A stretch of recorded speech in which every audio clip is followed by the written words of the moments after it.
I started FedEx at 2:30 a.m. and quit at 2:50 a.m. They need slaves, not me. I don't know who John Wayne is, but he ain't lying.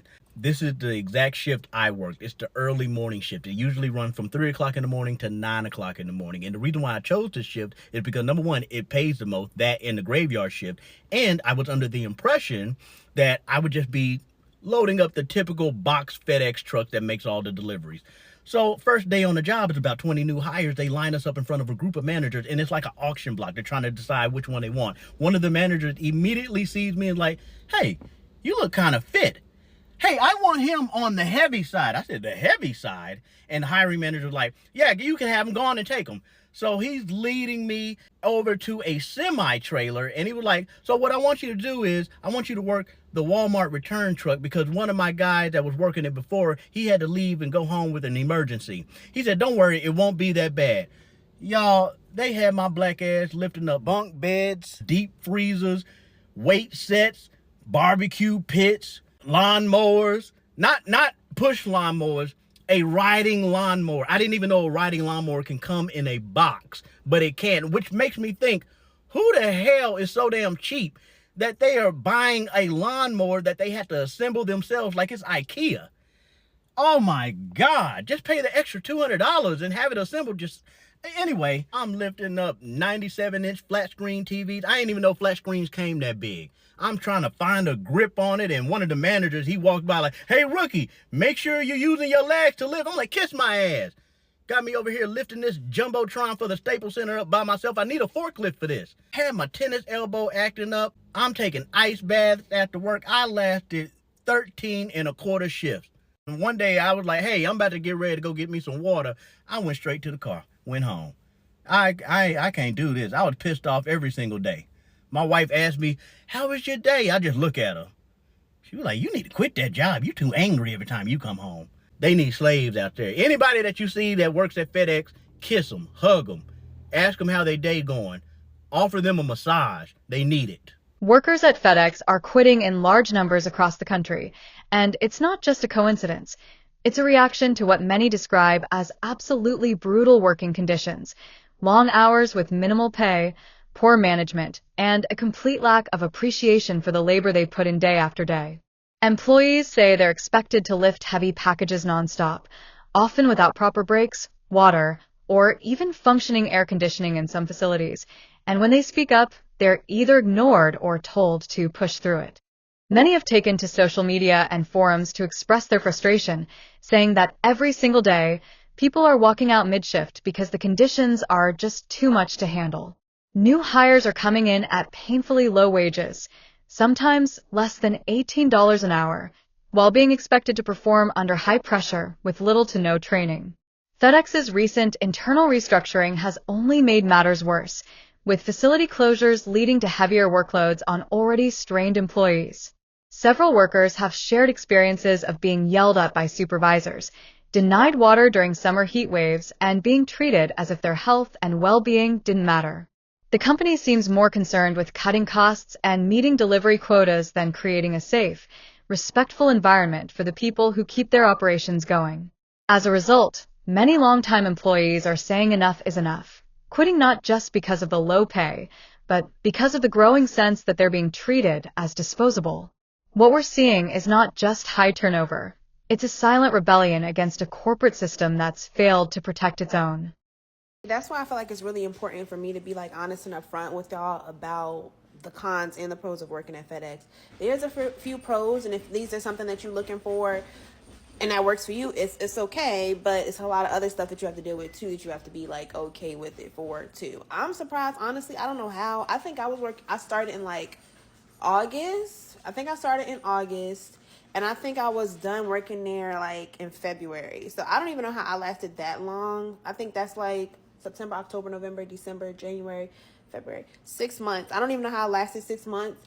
But honestly, like, when I tell you that shit not for the week, it's really not for the week. Like, when I first started off, I did unload. I never had to do loading, which I'm thankful for, because I feel like loading to me is just more physical laborious. I felt like unloading was a lot. Like, started having back problems, feet was hurting. Like, I wish I would have gotten like footage of how bad my hands had gotten. Like, mind you, like my hands now, they need a little lotion, but like my hands before, right here in the knuckle part, I used to bleed and crack so bad. It would be like just cracks all through like this part of, I can't even show y'all, but like this part of my hand, it would be all cracked up and my knuckles would be bleeding and stuff all the time. It was literally disgusting. Like, and then you know you work with your hands, so like your hands get extremely dry from all the dust particles, and it's like microfiber glass that gets into your skin and stuff too. It was just, oh my god, it was terrible. It was so bad. Outside of that, like I feel like I had a lot of health problems working there too, because it's so much strain and like extraneous work on your body. Now, don't get me wrong. I feel like if you're the type of person that likes to work out and you're very active, you like to lift all the time, then it might be for you. But another thing you have to consider is it's not like going to the gym. It's not like when you go to the gym and you lift for an hour. You're lifting for 4 hours. Some people lift for 8 hours. Some people work full time there. 8 hours straight, 8, 9 hours. Lifting, heavy boxes, tires, car parts, mufflers, like anything you could think of, bump beds, couches, like you're lifting this stuff all day. Like, I don't know. Me personally, like I said, it wasn't, I don't even know how it lasted 6 months. I think I just really needed money real bad at that time. So I just had to do what I had to do, because no jobs really hiring for real. But whew, like, honestly, I needed this reminder, because I almost thought about going back for some extra change, because I'm like, oh, I want to make more money. But you know what? I had to think about it. I was like, girl, I remember I was praying when I seen your dad and have to work at FedEx, because it was so much strain on my body. Like, oh my God. Oof. I don't even want to think about it. The energy started getting heavy on my heart. I don't even want to think about it too much. Y'all do not work at FedEx. They got me loading this truck and this truck all by myself, and it's only my third day. Boxes keep on coming and it will never stop. See, that's exactly why when y'all ask me about working at FedEx, I'm completely 100% honest with y'all, because I try to warn y'all. That job is not for the weak. That job is literally only for people who like to lift stuff all day for 4 to 5 hours straight, sometimes 8 hours. Shit, it's even that I work 16 hours straight, and I don't know how. But honestly, outside of like the physical labor, the job itself, if you ever notice, I feel like a lot of the people that I used to work with there were just very like negative, like not even depressed, but like nobody really smiled. Like, if I walked in, I was like, hey, nobody really speaks back. Everybody looks mad, angry, upset. They're irritable, angry. Like, everybody's smoking cigarettes and drinking energy drinks and eating, like, processed foods. It's just not a good vibe. It's not for everybody. It's not a good vibe for me. Every plant might be different. I worked at FedEx Ground, so maybe my experience was different. But I tried to warn y'all, like, it's not no job for the weak. Like, the physical labor in itself is enough to make somebody fucking quit. I don't know if that's the reason you're quitting, but yeah, lifting boxes up, and it's not even boxes. I think like when people hear FedEx, they think it's like little packages and shit. Hell no, they be having you lifting tires in there, car parts, mufflers, fucking couches. We got couches before. Tires is pretty common. We get like whole trucks of tires, chewy boxes, cat litter, all types of heavy shit, all types of heavy machinery and stuff. Like, it's, man, I wouldn't recommend that to nobody unless you really like working out. They say, oh, you get paid to work out. That's them trying to hype it up, because it's nothing hype about that. This job. mass quitting isn't just happening in isolated spots. It's a trend spreading across multiple FedEx stations nationwide, with some locations reportedly losing nearly half of their staff in a matter of weeks. And it's not just entry-level workers either. Even seasoned employees with years on the job are deciding that the mental, emotional, and physical toll is no longer worth it. One former worker said they started having panic attacks before shifts due to the constant stress and pressure to meet unrealistic package quotas. Others describe waking up sore every day, unable to get proper rest, only to be rushed through their tasks with no room for error. Mistakes, even minor ones, are met with harsh write-ups or public scolding, adding to the toxic atmosphere that's pushing people out the door. On top of all that, many employees feel like FedEx has shifted its focus entirely toward profits and automation, replacing human effort with machines while neglecting the basic needs of its existing workforce. Raises are either delayed or non-existent. Benefits are shrinking, and any promises of improvement seem empty. Instead of investing in worker wellness, the company continues to pour money into restructuring plans and corporate bonuses, leaving the people who handle the actual packages feeling invisible and used.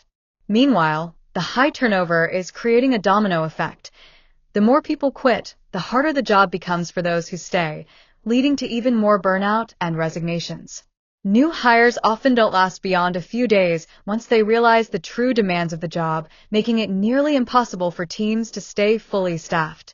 Training becomes rushed, mistakes increase, and morale continues to plummet. What's left is a system barely being held together by exhausted workers who are counting down the days until they can find something, anything, better. At this rate, FedEx risks a full-blown staffing crisis if serious changes are made. The message from workers is clear. They're done being overworked, underpaid, and treated like machines. Until their voices are heard and their value is truly recognized, more resignations are inevitable, and the company may soon find that no amount of automation can replace the human workforce it failed to support. Alright, y'all. I'm about to give my true opinion on my first week of what it was like working at FedEx. Well, yesterday was my first day, like, you know, doing like little work a little bit, but today was like my official first day, and I will not be going the fuck back tomorrow. I'm sorry. Shit is happening with my family, my life. I gotta get it together. I need a new roof. I just gotta figure out another route, because that route is not the route. I mean, the money sounded good. It sounded like a little part-time to get into real quick, whatever. But bro, on God, I wouldn't even send my worst enemy there. Like, working there is like really working for Lucifer. That is fucking Lucifer House. That is not FedEx. That's Lofex. Call that motherfucker Lofex at this point, because that shit, bro. Look, I got bruises all on my hands. I don't know if you guys could see. Hold on, can you guys see that? I know you guys see those fucking bruises. Look at my hair. No more baby hairs. They're grown people hairs. Like, my fucking hair is messed up. I was sweating boots. I'm shocked that my fucking lace is still on. How? I don't know. It was hot as shit in there. I've been home for... I got off at what? 9, 10, 11, 12, 1, 2, 3, 4, 5, 6. For like about 9 to 10 hours, y'all. I'm still stuck. Look at me. I'm still stuck, y'all, because I'm really trying to figure out, like, is this really my life right now? Like, bro. And then I feel like it was worse the moment I started speaking to the Haitian people. The moment they figured out I was Haitian, they really thought that I was like a rice and beans ass Haitian. Like, they was really about to have me lifting for real. I'm like, no, like, I'm not Zoe Mommy 55 and up. You feel me? You got to get you a Zoe Mommy that's 55 and up. They the ones that be ready to work. Us Zoe Mommies 30 and down, we not with that. Like, what? No. The fuck? Like, no. I would not be going back, y'all. Like, I don't know what I am, y'all. I don't know if I'm traumatized, like, shocked, and disbelief that this kind of shit still exists in America. The fact that they don't have AC in there, that's what makes it bad. If they would have had some sort of AC in there, I mean, I'm a thug-ass hustler. I would have made it work, but no AC. It's hot as fuck in there. People don't know how to talk to you. They yelling at you in there. They lying about the hours. Y'all, the job description was what? From 3 o'clock till 9:30. They had me working from 2:30, and they was trying to get me to stay in there till like about 10 o'clock. Talk about, oh, well, if we need you to stay extra, that's what it's gonna be. And labor laws is being all types of broken. They have you working 6-7 hours straight with no breaks. You cannot do that. Like, FedEx, y'all need to check up into that shit. That shit is not right. You cannot do that to people. Like, and that shit is not even work. It's labor. Hard. They got you lifting up TVs, refrigerators, freaking transmissions, bullets, like freaking, I seen a trumpet shit, like, like, I'm like, oh no, bitch, I would never complain a motherfucker again, and like, I don't even know what to say, but I know I would never call FedEx and complain about not near a bit of motherfucking package I got from them. I don't even want my packages coming from FedEx no more. That's how bad I feel for the people. Like, yeah, I quit. FedEx, thank you so much for the opportunity, but I do not think that I would not be coming back. And then they said that they had some other shit in there called assistant, right? I'm thinking the assistants is about to sit in the office. The assistants still got to lift boxes and shit. The only thing they get to do is take the phones in the place with them. Oh, yeah, that's another thing. They don't let you take your phone in there. You can't take your phone in there, y'all. It's like you in fucking jail, like going to go see a PO or some shit. I'm not with that PO ass job. Thank you, FedEx, but I quit. The mass quitting at FedEx is more than just a staffing issue. It's a loud and clear message from workers who are fed up with being undervalued, overworked, and unheard. From harsh working conditions and unsafe environments to stagnant pay and lack of respect, employees are walking away because they no longer see a future in a company that refuses to prioritize their well-being. If FedEx wants to survive the storm, it must start treating its workers like people, not just numbers. Otherwise, the exits will only continue to flood. For more real talk on labor issues, corporate accountability, and what's really happening behind the scenes, don't forget to subscribe to Orbit Point, like this video, leave a comment below, and share your own experiences if you've ever worked under tough conditions. Hit the notification bell so you don't miss out on our next deep dive. Would you keep working under these conditions, or walk away too? Let us know in the comments.